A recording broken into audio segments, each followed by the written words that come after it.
টাকাটা দাও ভাই, কিছু টাকা দাও ভাই, হেভি টাকা দরকার ভাই, কিছু টাকা দাও ভাই। যা যা, এখন টাকা পয়সা নাই। না ভাই, কিছু টাকা দাও ভাই। শালা, লোককে যদি টাকাই না দিতে পারবি তো ধার নিতে যাস কেন বে?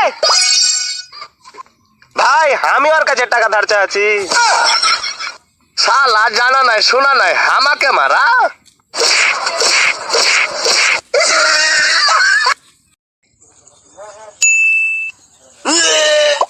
বুঝলি ভাই, আমার ঘে দেশের মাটিতে আগে যেরকম গন্ধ ছিল আর সেরকম গন্ধ নাই।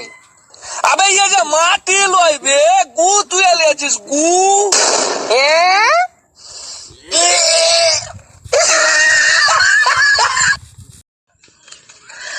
আরে ভাই, বিয়ের সময় মায়ের ছেলের হাতে মেহেন্দি দিয়ে হবু ভাতারের নাম কেনে লেখেবে?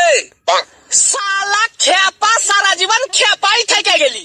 আবে ইয়া জানিস না, যাতে বিয়ের পর সারা জীবন আর ভাতারকে হাতের মুঠোই রাখতে পারে। सब पैसा करती है तू पैसे पे क्यों मरती है? আজ যদি কাহু কি পাইয়াছি রে ভাই, তো আলাদা কোয়ালিটির বোকা বানাবো। হ্যাঁ, আলাদা কোয়ালিটির। কিন্তু সবাই আছে কুঠেবে। হ্যাঁ, পাইয়াছি একজনাকে।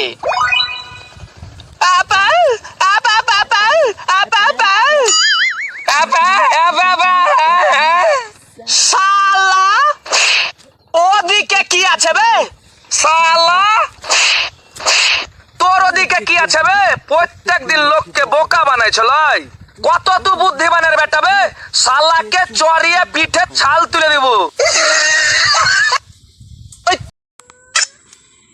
শালা খাবারের পেছনে খরচ করতে করতে জীবনটা একেবারে লোহা লস্কর হয়ে গেল। না, খাওয়াটাও একটু কমাইতে হবে আর খরচটাও একটু কম করতে হবে। সেই লেগে ভাবছি ঘুম থেকে ওই 12টার দিকে উঠবো, তাইলে সকালকার খাবারের টাকাটা বেঁচে যাবে। তাই তো রে ভাই, আমি তাহলে ঘুম থেকে 3টার সময় উঠবো, তাইলে ওই ভোরের আর দুপুরের খাবারের পয়সাটা বেঁচে যাবে। হ্যাঁ তো রে ভাই, আমাকেও তো পয়সা বাঁচাইতে হবে, তো কি করা যায়? হ্যাঁ, আমি তাহলে 24 ঘন্টায় ঘুমাবো, তাহলে কোনো খরচাই হবে না।